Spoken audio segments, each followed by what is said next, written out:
What's up mga idol? Sa video na to ay gagawa tayo ng cellphone na walang backlight. Ayan, kung napapansin nyo mga idol, kapag pine-press mo ang power button, may nagbe-blink sa screen. Ayan, kung napapansin nyo po, kapag i-lock mo siya, ayan, makikita ang display sa ilalim pero wala po siyang backlight. So ayan, ang ginawa ko mga idol, ni-restart ko muna siya sa pamamagitan ng press, power at volume. At kung napapansin nyo mga idol, may nakikitang Samsung sa screen. Aninag lang po ang makita pero wala siyang backlight. Ang model po pala nito ay Samsung E05. At ayan mga idol, napunta na po sa menu at kapag pinipress mo ang power, ayan, nakikita po yung display wallpaper pero wala pong backlight. Ang main problem nito mga idol, nabasa po ito, nalinis ko na ito. After 1 week, nawawala-wala po ang backlight. Minsan daw meron itong ilaw. Kaya ayan, yun po yung gagawin natin mga idol. Ano ba ang nangyari? Bakit nawalan ng backlight? So ayan, tanggalin mo natin yung takip mga idol para malaman natin kung saan ba talaga ang problema at paano ito ginagawa. Ayun mga idol, sa video na to hindi po tayo magpapalit ng LCD. At ayan, tanggalin muna natin lahat ng screw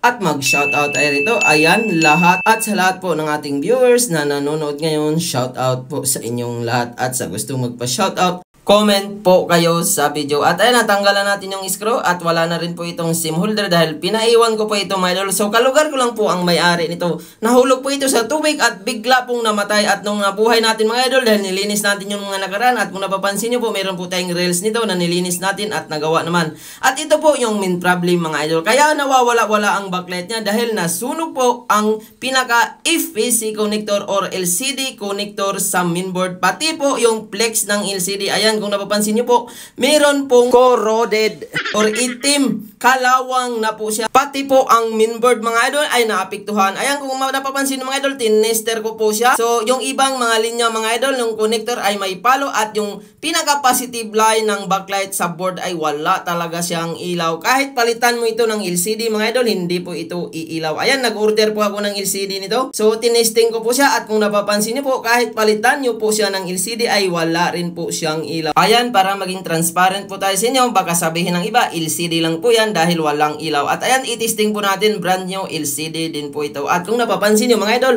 aninag lang din po ng Samsung ang makikita. Wala rin pong backlight. Naapektuhan po ang motherboard dito noong pagkakabasa. Kasi madalas mga idol, kapag may laman po ang battery, nasusunog po talaga ang mga connection, lalo na yung LCD, pati battery. Kaya ayan mga idol, kung napapansin nyo po, kitang-kita naman po natin na nasunog po ang positive line ng pinaka backlight niya. So pati flex ng LCD ay nadamay na rin. So dito mga idol, para magawan po natin ang paraan dahil linya po ang tama nito at putol po ang pinaka positive, ang gagawin po natin, hanapin po natin ang pinaka light portion. So, ang gagawin po natin, i-jumper po natin dahil sunog na po ang pinaka-connector. Wala na po siyang linya. Ayan mga idol, tanggalin po natin itong bakal. Ayan, kung napapansin nyo po, yung pinaka-LCD connector niya ay talagang nasunog na. Ang pinaka-main solution nito mga idol, kailangan na po natin matanggal itong bakal na to para makita natin ang pinaka-light portion. So, ang kailangan natin mga idol, i-connect po natin or hanapin natin yung positive line ng pinaka-backlight. So, nandito po yan sa ilalim mga idol. So, meron po itong schematic. So, ayan, sundan nyo lang po ang ginawa ko mga idol. So, kung naka-encounter kayo na ganito at wala pong backlight,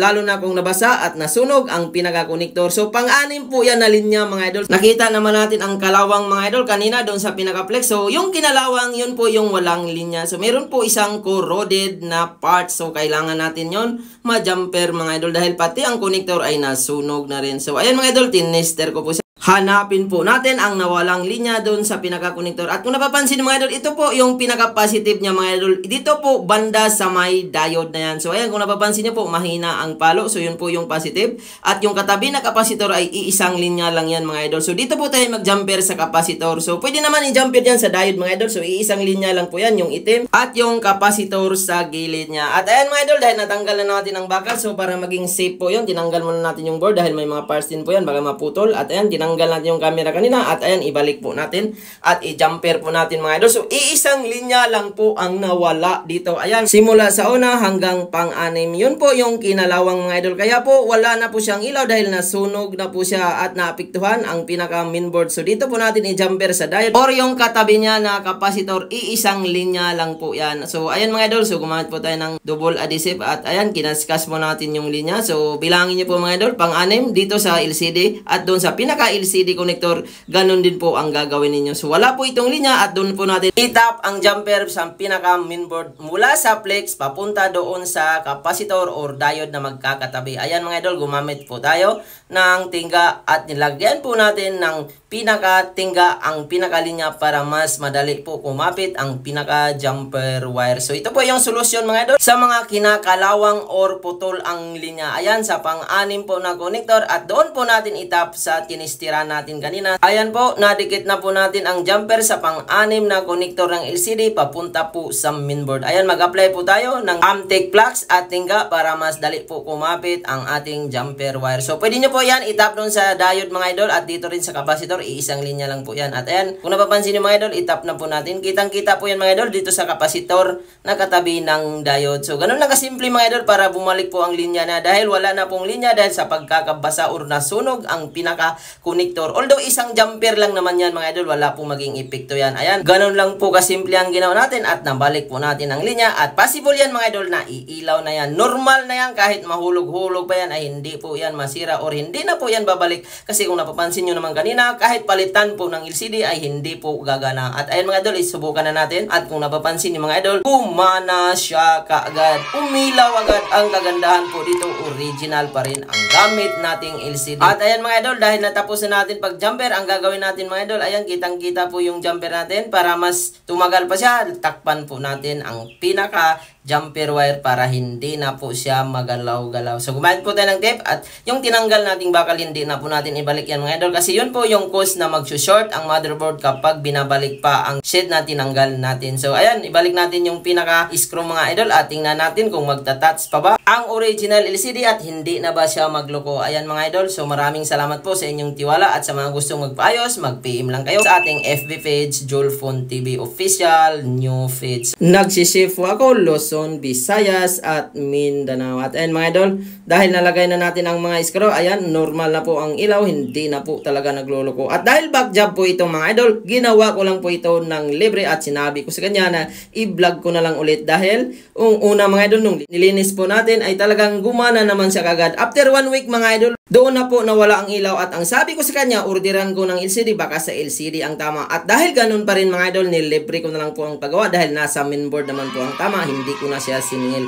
At ayun mga idol, normal na po siya at yung SIM holder pala nito ay binigay ko po sa kanya, baka mawala po ang SIM card dahil meron po itong SIM card. At ayun, iuna natin mga idol, testingan po natin kung talagang mag-open na siya, ang ilaw ba ay normal, hindi na nawawala-wala. At yung pinaka touchscreen gagana pa rin ba? Ayan mga idol, antayin po natin at normal na talaga ang ilaw, maliwanag po, di kagaya kanina na ang nakikita ay Samsung Galaxy lang. At ito po yung kanina mga idol na kapag i-unlock natin, makikita po ang wallpaper. Wala po siyang ilaw kanina at ngayon mga idol, ayan, i-touch po natin, normal na rin po ang touchscreen, wala ng problema. At hindi ko na po pala hiningi ang password nito dahil ang ginawa ko lang naman dito ay yung pinaka backlight at nakita naman natin, normal din po ang sensor mga idol, wala na pong problema. 100% po ang ating gawaan, hindi na po ito babalik pa ang sira. At sana mga idol, huwag nyo pong basain ang inyong mga cellphone kasi isa po yan sa cause kung bakit nawawala ang mga display at possible pwede pong matuluyan ang cellphone at gagastos ka lalo na kung nasira po ang mga LCD.